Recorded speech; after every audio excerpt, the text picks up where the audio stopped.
Allô? Meuf, je sais pas ce qui se passe, mais faut qu'on parle. Vas-y, let's go read the room.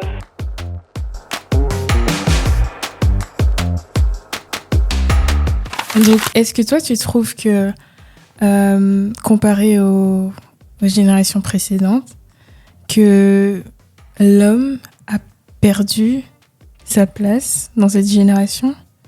Ou qu'est-ce que tu en penses? Alors, moi, personnellement, je dirais pas qu'il a perdu sa place, mais je dirais que la place de l'homme, en tout cas, a été peut-être redéfinie. Ok. Je pense qu'il faut voir ça sous plusieurs angles.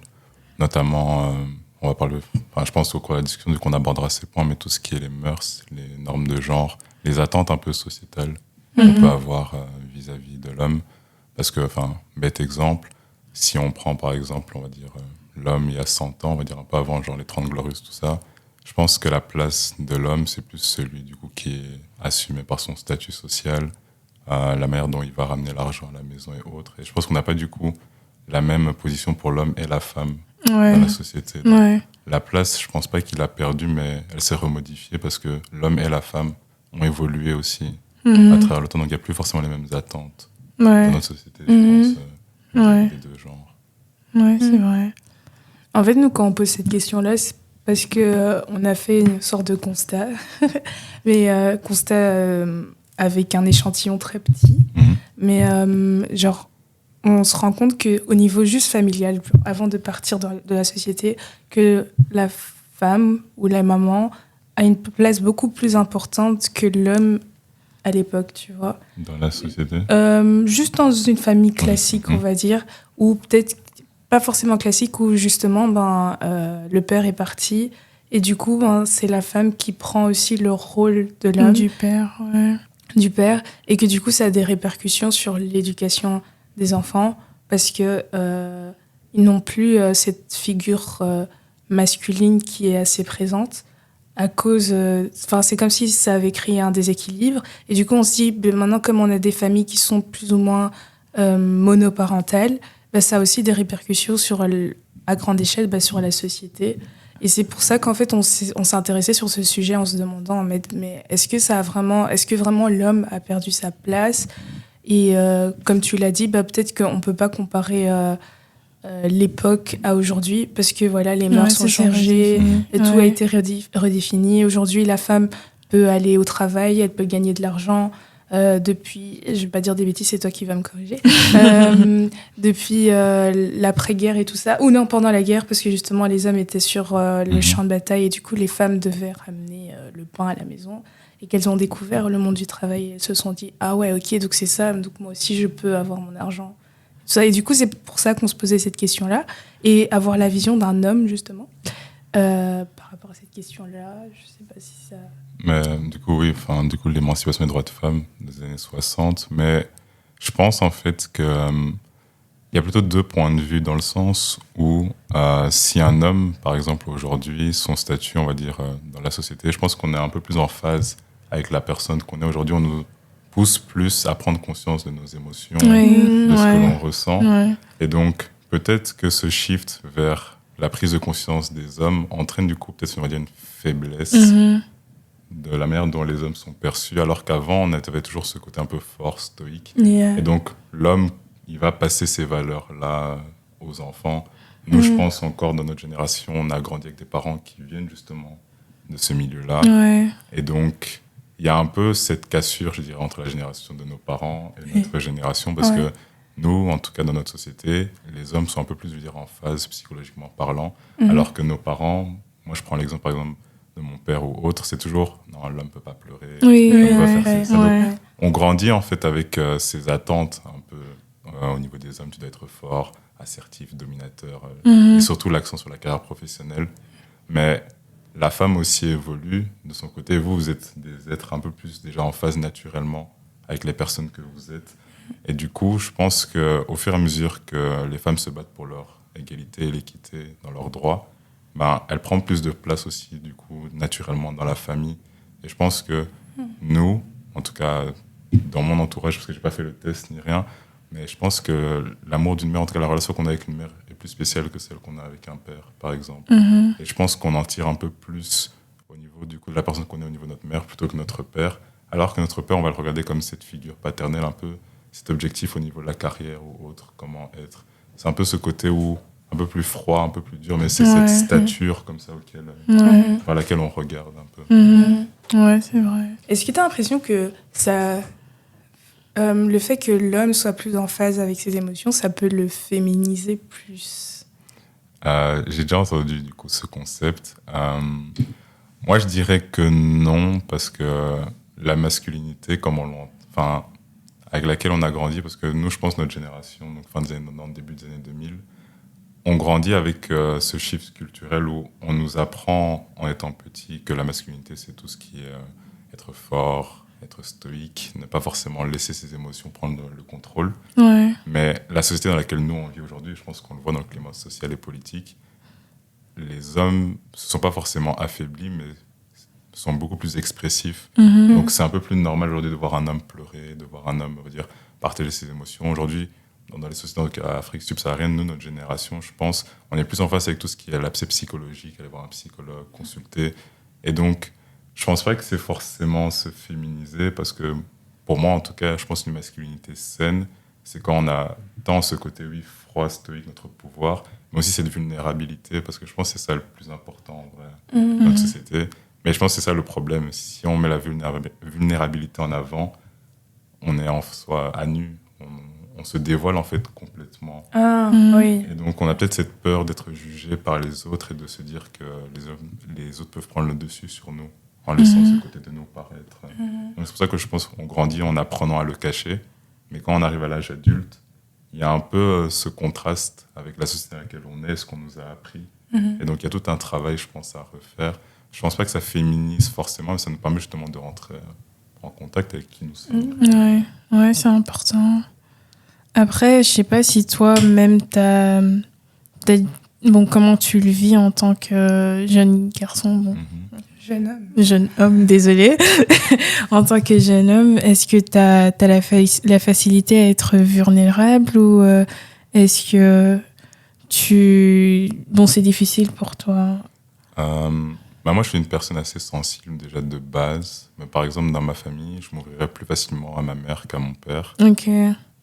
Parce que mon père, c'est pas quelqu'un forcément que j'ai vu déjà pleurer ou autre qui montre forcément ses sentiments. Mhm. Alors qu'avec ma mère, j'ai toujours plus facile à avoir ce contact. Et dans mon entourage, je pense que ça se démocratise au fil des années parce que l'entourage que j'ai, en tout cas, je l'ai depuis assez longtemps, on a grandi ensemble. Et je vois aussi le changement, notre conversation qui change, on peut s'ouvrir plus facilement. Et il y aura toujours, je pense, cette place pour être vulnérable. Donc, en tout cas, la manière dont je suis entouré, je me sens assez à l'aise de le faire. Maintenant, c'est vrai que, on va dire, gérer mes émotions, c'est pas quelque chose avec lequel je suis encore très en phase à l'heure actuelle. Donc, c'est pas toujours facile de faire le premier pas, d'aller s'ouvrir. Et je pense pour n'importe qui, parce que c'est admettre une faiblesse en nous. Exact, ouais. Laisser l'autre rentrer dans une partie de nous qui déjà pour nous est compliquée à gérer. Et c'est inviter un peu quelqu'un dans un espace privé. Ouais. On sait pas, les gens changent chaque jour, donc on sait pas, aujourd'hui on se confie, mais de quoi sera fait le lendemain. Ouais, voilà. Mais est-ce que vous pensez pas que la raison pour laquelle un enfant a la facilité de s'ouvrir chez sa mère, c'est parce que la femme est un être, disons, émotionnel, dans ce sens-là, et que l'homme est plus une personne qui a... Comment dire, qui est plus logique, qui est pas vraiment dans les émotions. Vous pensez que c'est dû à ça que... Bah oui, je pense bien, parce que justement, quand tu veux t'ouvrir, tu fais appel au domaine des émotions et de tout ce qui n'est pas cartésien et tout ça. Et du coup, tu vas directement vers cet être qui est plutôt dans ce domaine-là, on va dire. Tu vois. Mais dans quel domaine, alors, tu pourrais aller chez un père, disons? Personnellement, et c'est là que je pense que j'ai quand même un bon équilibre au niveau de mes parents. Ma mère, ce sera beaucoup plus le côté émotionnel ou autre. Et je pense que la raison pour laquelle je ne me tourne pas vers mon père, c'est parce que on a grandi dans ces sociétés où nous, on voit les hommes plus comme des gens qui doivent accomplir, venir pourvoir pour certaines choses. Donc, on ne va pas forcément aller vers eux pour cette aide émotionnelle. Ouais. Mais mon père, je vais plus aller vers lui, vers tout ce qui est genre des conseils, oui, dans la vie de tous les jours, Ouais. la carrière, le spirituel, des choses comme ça. Non pas que les femmes sont moins spirituelles que les hommes, parce que ça, il n'y a pas forcément de standard ou autre, mais c'est juste que je me vois plus aller vers mon père dans ce genre de choses-là et vers ma mère pour tout ce qui est l'émotionnel, le relationnel. Ouais. Je pense que ça, c'est dû au fait que nous, les hommes, en majorité, j'ai pas fait les stats, mais je pense que c'est un constat général, on est moins en phase avec ce côté relationnel. Comme elle a dit, c'est quelque chose, nous, on est plus logique, cartésien. Je pense que c'est pour ça que les relations hommes-hommes sont tellement compliquées. Là où Ouais, vous c'est avez vrai. ce côté émotionnel, parfois, Ouais. on est dessus. Ouais. Nous, c'est pas qu'on est je m'en foutiste ou autre, c'est que parfois la chose elle est logique, elle est simple. Mhm. On va prendre les faits tels qu'ils sont. Ouais. Alors que vous, même s'il y a des faits, il y a les émotions aussi autour et la manière dont peut-être le message est véhiculé qui va rentrer. Mhm. Vous, Mhm. c'est plus, on va dire, le résultat. Vous, c'est le Oui. chemin parcouru jusqu'à ce résultat. Ah ouais, c'est vrai. On va mettre ça comme quote. Signé Marc. Mais en fait, là, ça montre vraiment qu'on a besoin des deux parents pour avoir cet équilibre-là.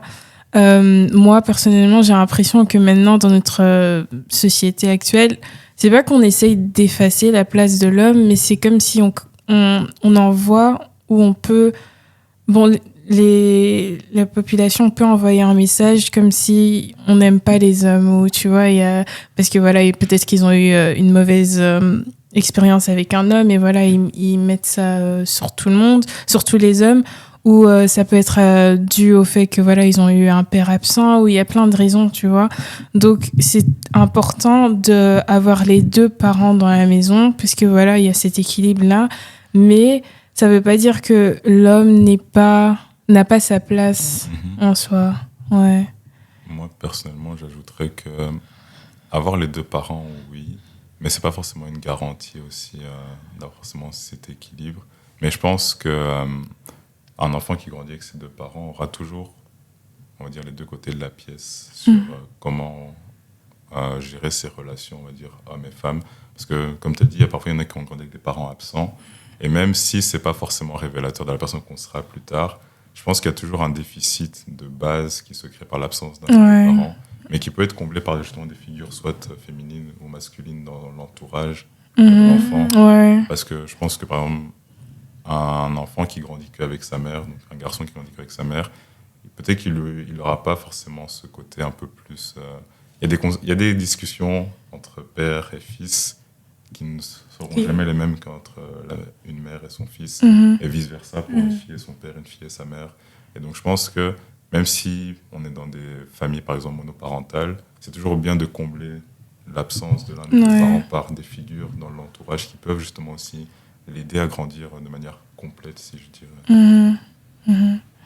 Donc, en gros, on est tous d'accord pour appuyer le fait qu'il est important d'avoir, allez, on va pas dire un parent un parent homme, un parent femme, mais genre qu'on est d'accord qu'il faut que dans la vie d'un enfant, qu'il y ait cette figure féminine et cette figure masculine, parce que c'est de ça qu'est composé notre monde, et que justement ça crée un équilibre, on va dire. Je sais pas dans quel domaine dire ça. J'allais dire émotionnel, mais non, parce que sinon je vais que sur le côté de la mère, mais ça crée un équilibre genre chez l'enfant, quoi. Je pense que de la manière dont on est composé, on a besoin de voir ces deux figures dans notre entourage grandir ensemble, parce que même un débat que j'avais regardé un peu, c'était sur tout ce qui était tout ce qui était homosexualité, hétérosexualité, et justement les parents lesbiennes faisaient cet argument dans lequel ils disaient que même si leur fille avait grandi qu'avec deux mères, elles l'ont exposée en fait à ces figures aussi masculines dans leur entourage pour qu'elle ne puisse pas manquer ce que par exemple un père aurait pu lui apporter. Et donc, peu importe la situation dans laquelle on se trouve, je pense que c'est important de se dire, s'il n'y a pas les deux parents, au moins qu'il ait accès à ces deux figures dans l'entourage du parent qui éduque son enfant. Et qu'est-ce que vous en pensez de la tendance un peu qui est anti-homme? Si vous avez quelque chose à dire, parce qu'on peut le voir maintenant sur TikTok, sur Instagram, partout un peu. Oui, tu vois, c'est des phrases comme ça. C'est des phrases fortes. Hein, Et on se permet quand même de dire un truc fort. Et genre, les hommes, ils n'ont pas le droit de répliquer. Parce que s'ils répliquent, ça va barder pour eux aussi. Ouais, c'est genre, ça. Au nom du féminisme, pardon. men are trash et tout, des trucs comme ça. Ouais, c'est... Genre, nous, on a le droit de jeter le venin sur eux, mais eux, ils n'ont pas le droit de riposter. Ouais. Je suis pas contre les féministes, hein, mais parfois, je trouve que... C'est un peu trash, c'est très fort, c'est dommage. On va Toi, un peu à t'en penses l'extrême. quoi en tant que... En tant qu'homme, j'ai plusieurs avis dessus. Je me considère pas du tout comme un féministe ou même contre le féminisme. Je me positionne pas trop dans ces discussions-là. Mais pour moi, il faut revoir en fait de quoi on parle. Parce que quand on parle du féminisme, moi je pense à genre Simone de Beauvoir, on parle en fait, il y a plusieurs sortes de féminisme déjà. Et le féminisme en tout cas, qui prend le plus de place, c'est ce qui est considéré comme le féminisme égalitaire. Et Ouais. encore aujourd'hui, c'est pas forcément ça, parce que les femmes revendiquent en soi les mêmes droits que les hommes. Mais dans cette société, si on est honnête, la femme n'a pas forcément moins de droits que l'homme. Je pense que tout se situe dans certains domaines, certaines sphères de la société, Mhm. où oui, il y a une disparité entre les hommes et les femmes. Alors on parle plus d'égalité, on parle d'équité. Mhm. C'est-à-dire être traité à la même valeur pour Ouais. ce qu'on apporte. Ouais. Pas forcément, parce que en tant qu'homme, ou vous en tant que femme, je pense pas qu'il y a des choses dans cette société que je peux faire que vous ne pouvez pas faire. Mais il y a des choses que vous ne pourrez pas faire à cause de ce que les hommes véhiculent comme image dans la société. Et là, du coup, on rentre dans l'ordre du privé, tout ce qui est sortir le soir seul ou des choses tout comme ça. Mais je veux dire, on a les mêmes chances, les mêmes accès, les mêmes égalités, je dirais. Maintenant, c'est vrai qu'il y a parfois des discriminations dans l'emploi et autres, mais dans l'ensemble, ce que les femmes revendiquent, pour moi, c'est un faux combat parce qu'on se trompe en fait de combat. C'est pas forcément l'égalité, mais l'équité, alors être traité à la même valeur Mhm. qu'un homme. Bah, malheureusement, ça, la société patriarcale et tout, oui, on y arrive, mais moi, je ne pense pas en soi que votre combat est infondé, parce qu'en soi, je veux dire, cette société est comme ça depuis la nuit des temps. Donc votre combat est juste, mais je pense qu'il perd à un moment de sa valeur avec tous ces slogans Men Are Trash, Oui, tout ça. men are En fait, trash. c'est cette généralisation. Ouais, voilà. Au lieu de Oui. cibler réellement la source du problème. Ouais. Parce que c'est pas en disant Men Are Trash dans la rue, au petit passant qui va acheter son pain Que ça va changer quelque Voilà. Ouais, que ça change quelque chose. C'est dommage hein, en soi, que ça Oui. crée comme une séparation entre Mhm. l'homme et... Ouais. Alors que quand on est ensemble, je pense qu'on peut créer quelque chose de fort, justement, tu vois. Et encore, par exemple, pour l'éducation d'un enfant aussi, tu vois. Mais là, si déjà tu pars sur cette mentalité-là que, voilà, men are trash, et que tu te mets... Enfin, tu fais un enfant avec quelqu'un, et que, genre, peut-être qu'il... vous arrivez pas, à un moment donné, ça va pas dans la relation. Parfois, tu vas véhiculer un message de haine indirectement à ton enfant. Et cet enfant va grandir avec cette image-là que, ah ouais, les hommes, ils sont dans Ouais. cette case-là. Et Ouais. c'est tous les hommes. C'est qui sont tous comme les ça, hommes. tu Et vois. c'est dangereux. Et genre, une petite Ouais. erreur qu'un homme peut faire parce que juste il est humain, tu vas le catégoriser, c'est parce qu'il est un homme. tu vois. Exact. C'est Ouais. vraiment un truc dangereux qu'on est en train de créer, que les femmes créent en faisant ça. Et on ne leur donne pas le droit de s'exprimer parce que voilà, ils n'ont pas le droit. Le fond de votre combat est tout à fait louable, mais c'est la forme, je pense, qui Ouais, est c'est la à forme. l'heure actuelle, Ouais. pour moi, qui fait qu'en fait, elles sont plus vraiment, enfin, elles, vous, ne sommes plus vraiment pris au sérieux. Parce que il y a tellement cette globalisation, comme tu dis, et cette généralisation, à un moment, on se demande même pourquoi est-ce que vous combattez. Ah, on sait même plus. On c'est quoi oublie les- le On sait même pourquoi. plus, Ouais. Et on voit beaucoup, je pense, de vidéos comme ça où des féministes viennent en brandissant des pancartes, des choses. Et tout. Ouais. Et quand elles sont en face d'un homme qui connaît réellement le sujet, après on se rend compte qu'en fait il y a un fossé entre ce qu'elles croient combattre et ce qui est réellement la source du problème. Ouais, oui. Ouais. Pour moi, je pense qu'on s'est éloigné au fil des années du Ouais, véritable combat. ouais. J'ai aimé dans le PowerPoint que vous avez mis, Ouais. je pense que vous avez parlé vraiment des attentes sociales, ou de la pression sociale, je pense, Ça fait tellement Ah oui, longtemps. la pression. T'as l'impression Oui, d'être sous vous pression, avez- toi? enfin, vis-à-vis des hommes, tout ce qui est santé mentale, tout ça. Ouais. Et j'y avais réfléchi, parce que en revenant dans le train, j'y réfléchissais. Je trouvais cette question un peu tricky, parce que je me suis dit, moi, en tant qu'homme, du coup, la place que j'ai, on se dit qu'on part avec un avantage sur les femmes.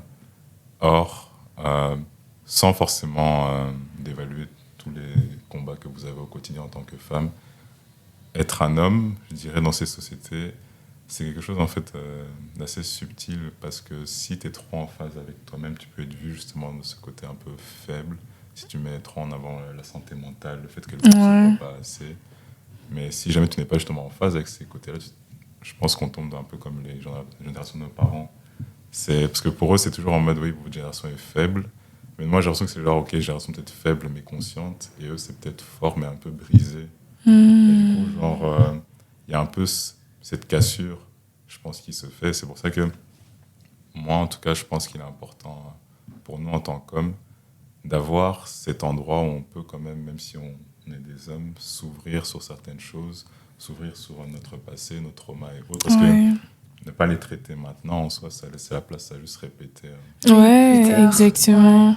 C'est des traumas. Ouais, voilà. À un moment ou à un autre. Ouais. Il ne faut pas que tout ce qui est transmis de génération en génération puisse perdurer. Oui, c'est ça. Et en fait, c'est intéressant ce que tu dis parce qu'il y a des combats qu'on doit absolument régler maintenant parce que sinon, c'est ton fils à toi qui devra régler ça parce que mon père, il n'a pas réussi à briser justement ce cycle générationnel.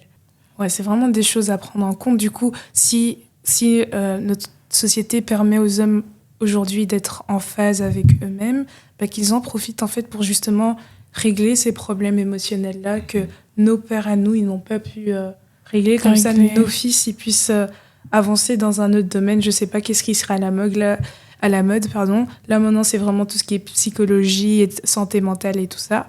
Dans la génération prochaine, on ne sait pas encore c'est quoi. Mais si tu sais déjà régler ça, ça fera un pas en avant pour ton fils. Pour ton fils plus tard.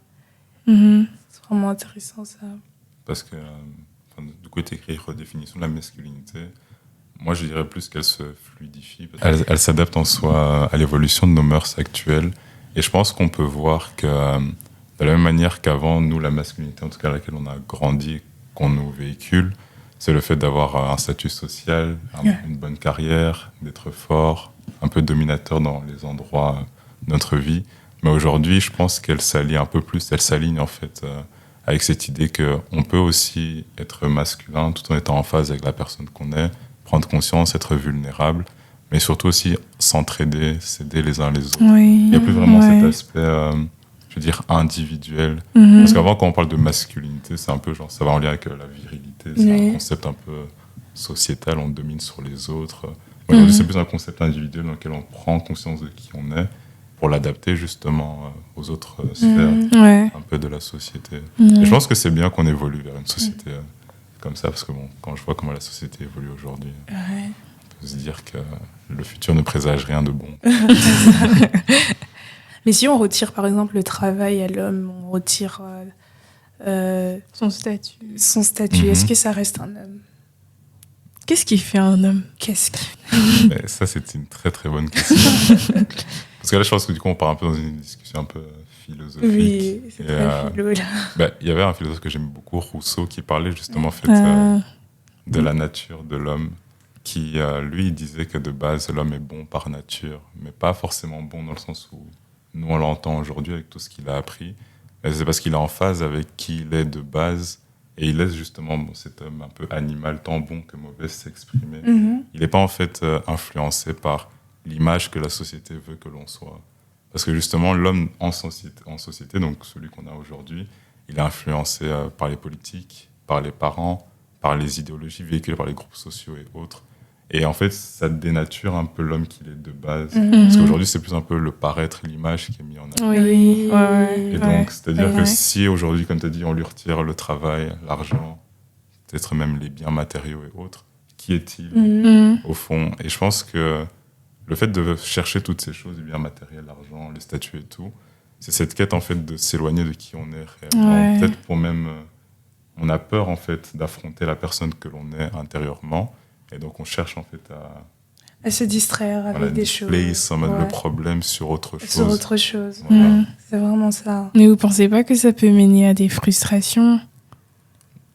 Justement, je pense que oui, parce que j'ai pas envie de rentrer dans tout ce qui est le côté un peu chrétien, tout ça. Non, vas-y. Mais tu peux. On a le droit. Oui. C'est juste que quand on prend le livre d'Ecclésiaste, Salomon le dit qu'en fait, Dieu a donné des richesses à l'homme et des biens, mais il n'en est jamais satisfait. Et je pense qu'en fait, l'homme est orgueilleux et aussi avare. De base, il cherche toujours plus. C'est un éternel insatisfait en soi. Et si on n'arrive pas justement à être reconnaissant et à réellement se poser, se dire que ce que l'on est, ce qu'on a est suffisant, on aura toujours cette quête de vouloir plus, sans forcément atteindre. Tout n'est que vanité. Il y aura toujours plus que nous. Et je pense qu'à un moment, il faut s'arrêter et savoir que déjà nous sommes éphémères, je veux dire, notre temps ici, il est compté. Mais si on est toujours en quête de plus, on n'arrivera jamais en fait à vivre une vie pleinement.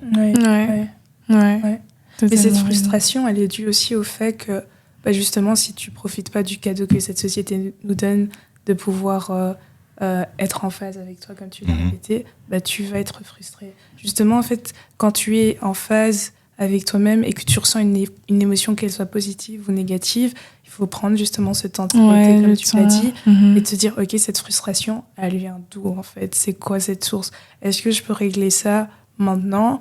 Quel outil j'ai ou quelle personne pourrait m'aider dans ces choses-là? Et je pense que si un homme est capable de faire ça, c'est vrai qu'il est un homme, mais ça revient vraiment à Rousseau, ce qu'il disait malgré tout ce si on te retire tout, tu sais qui tu es toi-même et tu sais t'auto-gérer toi-même, tu vois. Ouais. Je pense que dans la vie, on est appelé à ressentir toutes ces émotions, surtout les émotions négatives, parce qu'en fait, elles vont nous pousser à sortir, comme on le disait tout à l'heure, d'avoir cette percée-là, tu vois, ce breakthrough, parce que tu as des murs à percer, en fait, tu vois. Et ces murs, tu sais pas qu'ils existent tant que tu n'es pas exposé à certaines situations dans ta vie. Et du coup, si tu es toujours dans la joie et tout, c'est bien, hein, d'être toujours dans la joie. Mais parfois, il faut que tu sois dans des situations qui te mettent face à des choses qu'il faut régler, tu vois. Et parfois, j'ai l'impression que les hommes, ils ont trop cet ego-là et ils peuvent pas s'avouer qu'en fait, ils sont frustrés. Du coup, ils vont reporter ces émotions-là peut-être sur leur femme en les frappant, tu vois.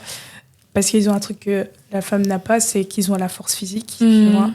Et que parfois, la femme, elle, justement, elle, c'est quelqu'un de très émotionnel et elle peut détecter « Ah, mec, ici, toi, tu vas pas bien » et elle peut te faire remarquer « C'est toi qui vas pas bien ». Et du coup, ça peut le frustrer. Et comme il connaît pas ça chez lui, il va utiliser la seule chose qu'il a, c'est ses muscles. Tac, et on part sur des ça, c'est mon humble avis. Après, j'en sais rien. Mais j'aime beaucoup ce que tu dis. Pour rebondir dessus, je pense que du coup, ce que tu décris, on passe un peu de cette masculinité du coup qu'on nous enseigne toute notre vie à du coup une masculinité saine où en fait nous on grandit un peu dans cette boîte où on renferme tout. Je prends vraiment une généralisation parce qu'il y a sûrement des gens ici qui ont grandi dans des familles saines. On leur a appris à développer, à gérer leurs émotions. Mais la plupart d'entre nous on grandit en vrai dans cette boîte où tous nos sentiments sont réprimés comme ça. On n'a pas forcément le droit de les exprimer.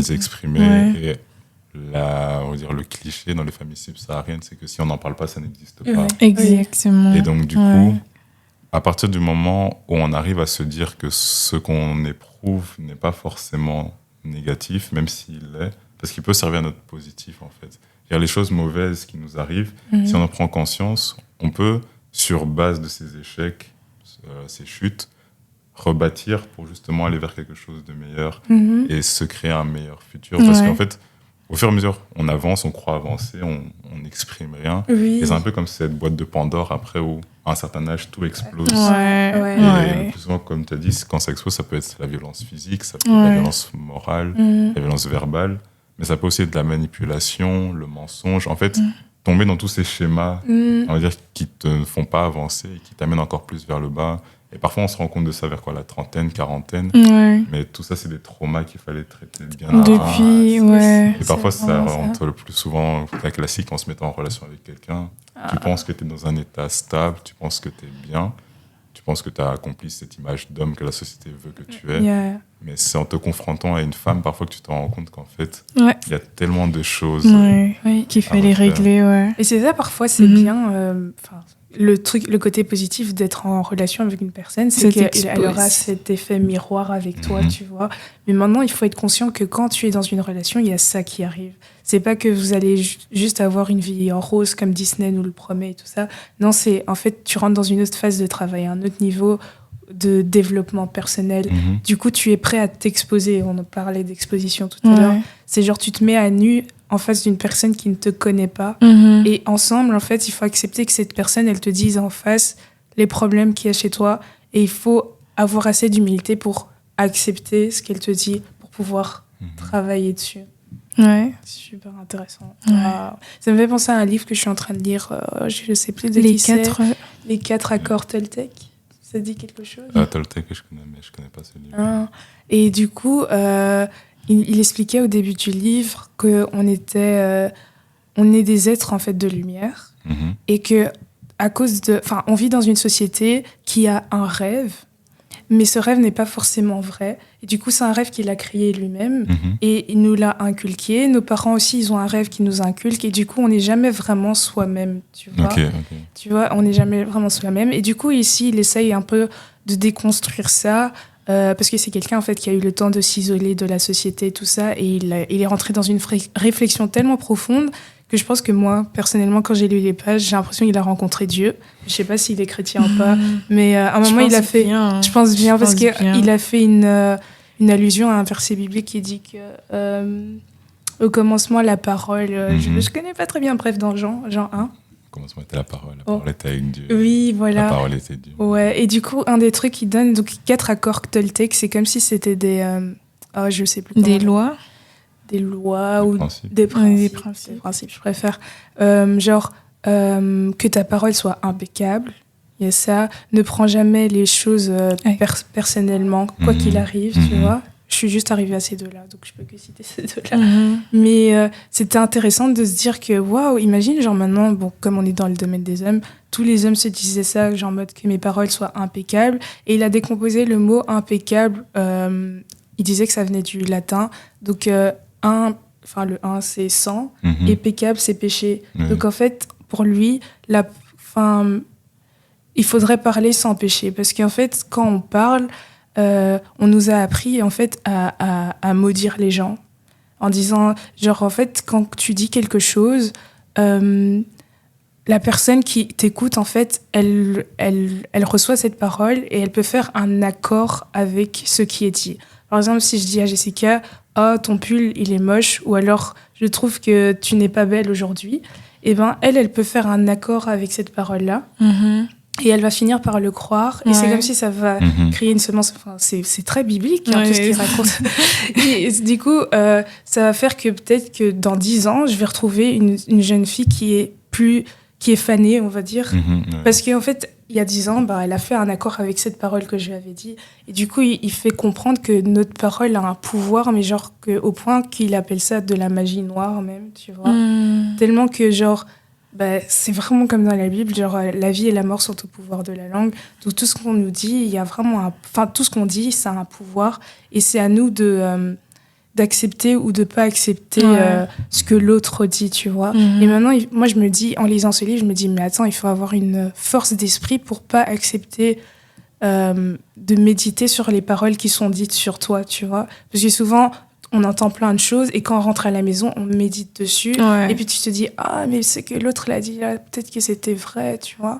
Et du coup, je me dis, comment est-ce qu'on arrive à faire la part des choses, tu vois, à pas accepter ce que les gens disent. Enfin, je sais pas si vous aurez des trucs par rapport à ça. Des conseils? Non.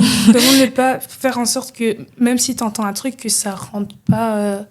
Déjà, il faut avoir la connaissance pour tout ça. Parce que moi, je me dis, voilà, là, nous, on est des personnes qui aiment bien lire, qui écoutent des podcasts et tout ça. Il faut il faut faire des recherches, il faut connaître toutes ces choses-là que nous, on connaît là maintenant. Tu vois, juste le fait que t'as lu le livre là, tu sais que voilà, la parole, ça a un pouvoir, t'as cette connaissance-là. Donc, je pense que la première étape, ce serait de s'informer. Et aussi, ça montre que en tant qu'humain, on a le choix d'accepter une pensée ou de la rejeter. On n'est pas forcément obligé d'accepter. Si toi, tu me dis que mon pull, il est moche et voilà, ça me suit pendant 10 ans, je suis pas forcément obligée d'accepter cette pensée. C'est en fait quand une pensée ou une idée est plantée dans notre mind, et on a le choix de dire ok, je veux que cette semence grandisse, ou je veux pas du tout, tu vois. Mais il faut avoir cette connaissance là, parce qu'il y a des personnes qui ne l'ont pas et qui pensent que chaque pensée, chaque idée qui est envoyée de leur côté, qui doivent accepter ça, tu vois. Donc moi, je dirais d'abord avoir la connaissance, donc s'instruire. Et puis, savoir aussi que tu as le pouvoir de rejeter les mauvaises pensées ou les pensées que tu ne veux pas avoir. Parce que ce qui est dangereux, c'est notre subconscience. La subconscience, elle est pas du tout consciente. C'est pas une blague. Mais dans le sens que voilà, elle prend tout comme réel, tu vois. Donc tu peux dire que oui, aujourd'hui, je sais pas, je suis multimilliardaire. Ta subconscience, elle est là. Ah, ok. Donc nous, on est, voilà. Mais il faut faire attention avec ça parce que c'est quelque chose qui absorbe tout, la subconscience. Donc voilà, c'est ce que je dirais. Ben, moi, du coup, parce que je pense que vous avez bien développé l'aspect en soi du maintenant, la connaissance qu'on devrait avoir, c'est comment un peu pallier à tout ça. Mais moi, je pense aussi que ça, pour ajouter à ce que vous avez dit, ça commence aussi dans l'enfance. Nos parents, je pense, jouent un rôle énorme, peut-être jusqu'à nos 7 ans, 8 ans. Je ne connais pas les statistiques exactes, mais je sais que jusqu'à un certain âge, le cerveau est très malléable. Oui. Du coup, ça veut dire que toutes les paroles que les parents soient infusent à leurs enfants, parce que aujourd'hui, je pense qu'on a tous le cas où on va parler à quelqu'un et quelqu'un va te dire ce que son père ou sa mère lui a dit il y a 15 ans. Ça reste. Il y a des paroles qui restent ancrées, que tu le veuilles ou non. Et je pense que c'est pour ça qu'on se retrouve dans les mêmes schémas, parce que des fois, il y a des choses, tu penses que ça n'a plus d'effet sur toi, mais c'est qu'en te retrouvant dans une certaine situation que tu vois si t'es réellement guéri ou pas. Exact. Et je pense que du coup, j'allais dire nous, en tant que parents, un jour, si Dieu nous fait grâce d'avoir des enfants, c'est la manière dont nous, on perçoit la société et quel genre d'hommes et de femmes on veut qu'ils soient dans cette société-là. Dans le sens où ce qu'on leur inculque, par exemple, moi j'ai grandi vraiment avec cet aspect où c'était tu seras toujours vu différemment des autres, tu es noir, donc tu auras plus de combats. Oui, on a tous eu ce discours, oui. Voilà, que tu dois finir tes études, la carrière, tout ça. Mais au-delà de ça, est-ce qu'on prend le temps de réellement aussi, genre, build up their spirit? Est-ce qu'on prend le temps de réellement les façonner? Je veux dire en mode comme Dieu veut qu'on le fasse, mais les façonner en étant des gens intègres, un peu. Parce qu'il y a ce livre de Robert Auguste, To Be a Man, où il dit justement que, en fait, la vraie masculinité, la vraie force de l'homme, c'est quand son intégrité, sa capacité à agir, mais aussi sa vulnérabilité vont de pair ensemble. Okay. Donc, est-ce que nous, est-ce que les gens, lorsqu'ils éduquent leurs enfants, arrivent justement à faire la part des choses entre, oui, on veut qu'ils deviennent des gens peut-être influents, ou qu'ils aient en tout cas une bonne vie, parce qu'on sait comment la vie devient dure aujourd'hui. Mais à force de trop mettre l'accent que sur ça, est-ce qu'on n'oublie pas aussi le côté humain? Parce que je pense que le côté humain a tout aussi du poids que le côté professionnel. Oui, on veut qu'ils réussissent dans la vie et autres, mais avant tout, on veut qu'ils soient des bonnes personnes. Exact, et qu'ils puissent justement ne pas avoir, comme la plupart des gens qu'on connaît, peut-être des blessures intérieures ou autres qui vont les suivre toutes ces années. Et puis, ils se retrouvent en relation devant certaines difficultés. Il y a des traumas qui ressurgissent. Donc, je pense que c'est tout un travail à faire dans leur enfance aussi, des paroles d'encouragement ou autres. Savoir aussi leur faire comprendre que le monde est différent, qu'ils vont être confrontés à des choses. Pouvoir aussi ouvrir leur esprit pour pas qu'ils soient fermés d'esprit. C'est tellement de choses, en vrai. Être parent, c'est pas facile. Non, c'est pas facile. Je viens juste de citer, je suis là, oh my God. Parce que je pense que moi, ce que j'ai toujours dit à ma mère, je serais éternellement reconnaissant pour l'éducation qu'ils m'ont donnée et autres. Et maintenant que j'ai 23 ans, je peux leur parler un peu plus ouvertement. Parfois, on s'assied et je leur dis, oui, il y a eu ça, il y a eu ça, il y a eu ça. Je pense qu'il y avait d'autres manières de véhiculer ce message. C'est pas parce que ils n'auront plus d'enfants après, mais c'est juste pour leur faire comprendre que je suis reconnaissant, mais que voilà, moi, c'est comme ça que je vois les choses. Et je pense que la manière dont ils m'ont éduqué, si je peux aujourd'hui avoir ce genre de discussion-là avec eux, c'est qu'ils ont quand même fait un bon travail pour me laisser un peu cette place pour m'ouvrir, parce que je sais que c'est pas toujours facile d'aller parler aux parents comme ça librement. Donc je pense que dès l'enfance, il y a tout un travail à faire, et puis eux, en grandissant, leur faire germer en eux cette volonté de vouloir toujours apprendre plus. C'est comme vous avez dit, la connaissance, mais c'est pas tout le monde qui prend la peine de s'informer, qui prend la peine de lire, qui prend la peine un peu aussi même de filtrer tout ce qu'ils ont reçu. Donc c'est tellement de choses en vrai. Moi je pense que c'est l'apprentissage de toute une vie. Construire l'humain. C'est ça. Je pense même que c'est le truc le plus primordial, même si on t'inculque pas la culture du travail ou quoi. Je pense que tu seras humain toute ta vie, en fait. Mhm. Une profession, tu peux perdre ça. Je sais pas, un talent, ça peut se perdre aussi si tu l'entraînes pas. Mais le fait d'être un bon humain, un bon homme, ben, c'est un truc qui va rester sur le long terme. Ça me rappelle une discussion que j'ai eue avec papa dans la cuisine, ou plutôt un conseil qu'il m'a donné. Il m'a dit, est-ce que tu prends le temps de construire ton esprit, en fait? Parce que quand ton corps il sera fatigué, c'est lui qui sera plus fort et qui va te dire en mode, non, Triven, tu dois pas lâcher, tu dois avancer, tu vois. Très bonne question. Est-ce que tu prends le temps? Très bonne question. Ouais, très bonne question. Parce que je pense qu'en vrai, on est défini premièrement par l'homme en nous, l'homme Oui. primal que nous sommes, Oui. plutôt que ce qu'on laisse paraître. Ouais. Oui, Ouais. Bon, tout à ça, c'est qu'une l'extérieur. enveloppe. Voilà, parce que je pense qu'on nous apprend dans toute notre vie un peu à porter ces masques pour Oui. un peu genre fit in the society. Ouais. Yes. Ouais. Et tu prends pas le temps, peut-être que le seul temps que tu prends, c'est quand tu te couches ou t'es seul. Ou même, Que la il y en a qui Avec toi-même évitent est à là. être seuls, tu vois. Et parfois, on dit Ouais. que ceux qui n'arrivent pas à dormir, justement, c'est parce que l'esprit est dérangé. Ah, C'est- ok. C'est Mm. la nuit. Parce qu'on dit de toute façon que le repos, c'est juste pour les justes. Mm. C'est que si t'arrives pas à te reposer, c'est qu'il y a beaucoup de soucis. C'est vrai. Mais parfois, le seul moment en vrai qu'on aura pour réfléchir, pour avoir ce moment de rétrospection un peu sur nous, c'est au moment où on va se coucher la nuit. Ouais. Quand il y a Qui plus de sommes-nous bruit. réellement? Ouais. Parce que quand Ouais. tu es avec tes amis, est-ce que tu es réellement toi-même ou c'est une image que tu Ah, te donnes? Quand ok. tu vas au boulot, quand tu vas Ouais. même à l'église, quand tu vas Ouais. avec tes parents, Ouais. est-ce que tu arrives réellement à être toi-même ou chaque jour tu dois porter un nouveau masque? Mhm. Tu Image. t'adaptes à la Maintenant, personne. faut pas faire Mhm. l'amalgame. Je sais qu'au boulot ou à l'église avec des amis, on va pas se comporter de la même Oui. manière. Il y a des codes à respecter aussi, oui. Mhm. Mais est-ce qu'au fond, on ne fait pas de compromis sur nos valeurs pour justement faire plaisir Ouais. à d'autres personnes? Et je pense que ça, c'est aussi tout le travail d'une vie. Apprendre à réellement être soi-même et ne pas faire de compromis sur qui l'on est. Ouais. Et là, alors, l'homme pourra, je veux dire, l'homme avec un grand H, Ouais. homme et femme, Ouais. pourra réellement trouver sa place. Parce que la place dans la société, elle évoluera tout le temps. Donc, est-ce que l'homme a perdu sa place? Ça, je ne sais pas. Mais il doit en soi apprendre à faire avec son temps. Et je pense que ça commence tout doucement. Premièrement, par être en phase avec nous-mêmes. Et ça, Ouais. je pense que c'est réellement une place qui a changé Ouais. pour l'homme. Et pour le bien, je dirais, on est plus en phase avec nous-mêmes aujourd'hui. On nous laisse plus de place pour exprimer nos émotions et nos sentiments. Ouais. En tout cas, il y a moins de tabous, je dirais, Mhm. sur ce Ouais. côté-là. Ouais. Le tabou commence à être banni. Ouais. J'aime bien comment t'as tout Résumé. résumé. C'était magnifique. C'est vraiment intéressant d'avoir la vision des hommes parce que j'ai l'impression qu'on leur donne pas souvent La de place. mic Ouais. Mais je pour pense que parler. Mais ça commence à arriver avec les alpha men. Attention.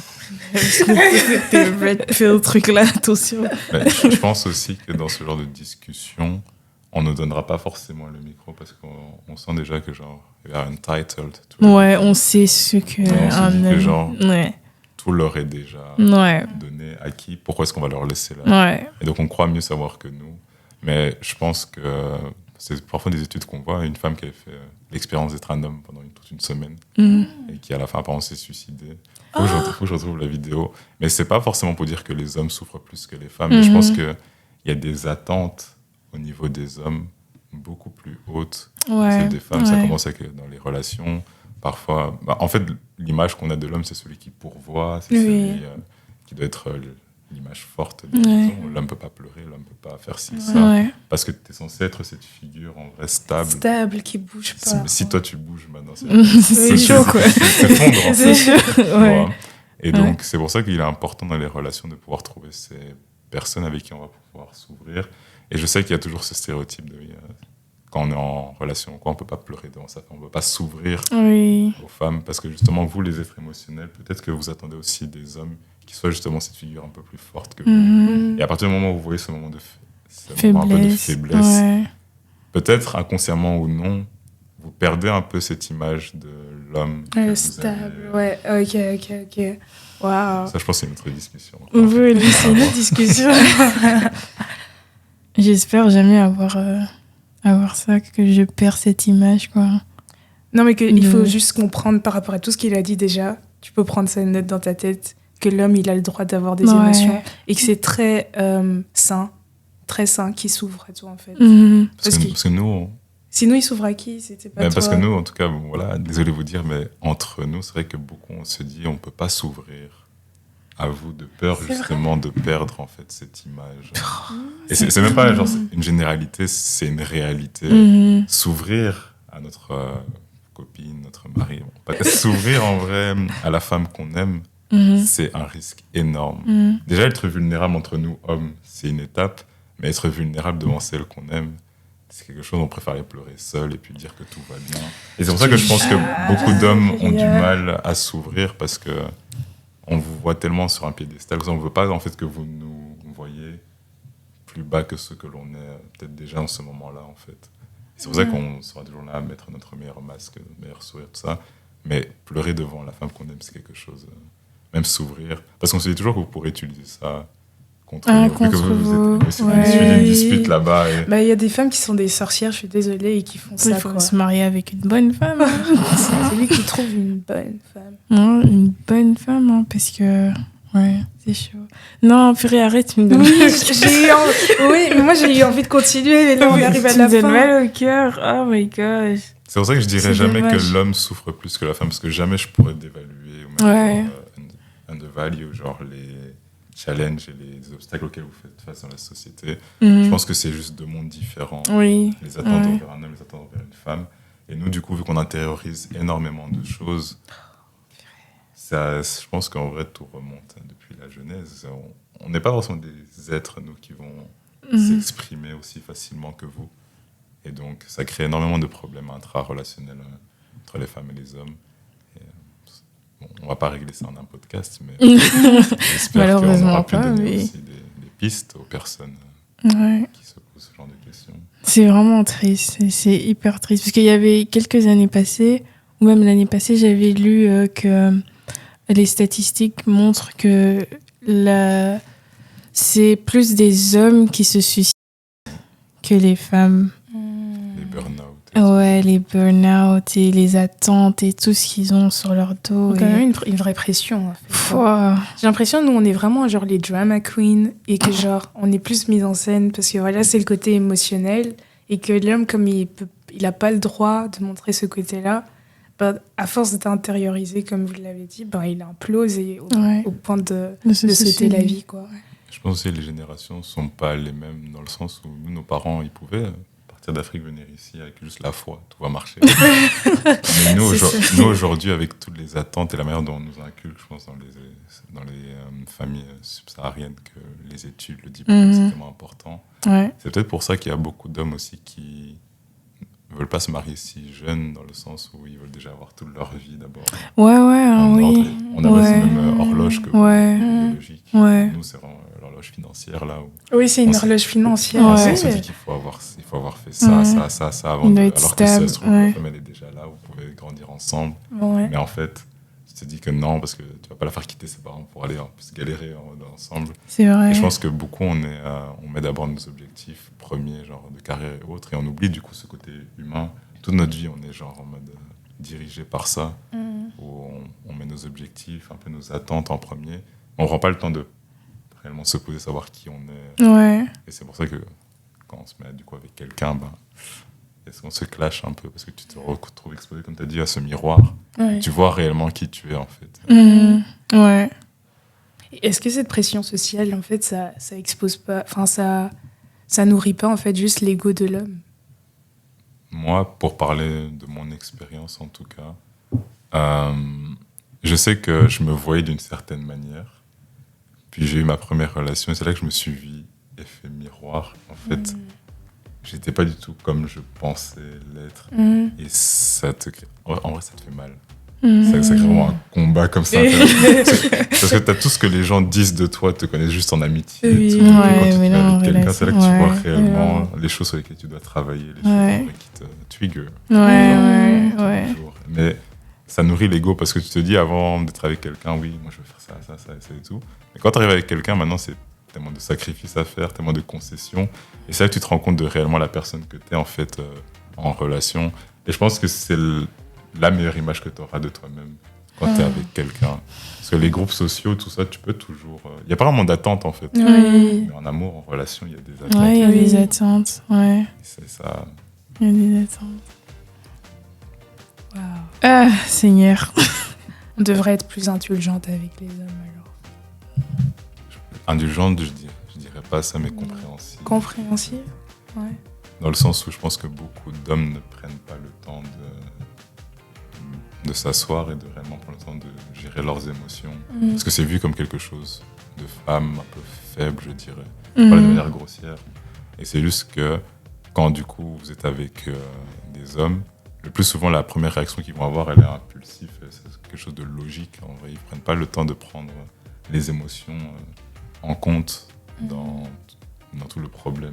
Alors que vous allez analyser la chose un peu plus de manière logique, de manière un peu plus profonde. Profonde, ouais. On est en surface, on prend juste ce qui allait faire. Ouais, ce qui s'est passé. Voilà, Ouais. on va avec, alors que ce qui s'est passé, il y a la forme aussi à prendre en compte. Mais nous, tout ce qui compte, c'est le message délivré en vrai. Donc c'est vrai, je pense que des deux côtés, il y a un travail à faire, mais c'est un travail de compréhension. Oui. À Ouais, nous on de devrait- comprendre que vous, il y a vos émotions qui sont en compte. Et peut-être vous de vous dire qu'il n'a jamais pris le temps justement de comprendre les émotions. Parce que parfois, vous nous comprenez mieux que Oui, que vous-même, en fait. nous-mêmes. Ouais. On devrait avoir plus de conversations comme celle-ci, quoi. Mais parler, ça libère. Hein. Ouais. La parole libère. Exactement. Exactement. Ok.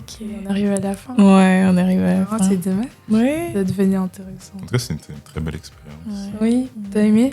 Je Nous, m'attendais on a- à plus stressé que ça, mais en fait. Ouais, mais c'était très posé. Hein, Très je trouve. posé, Oui. ouais. Calme. Mais c'est vous, en tout cas, qui avez bien fait. Ah. Voilà, à la semaine prochaine. Read the room.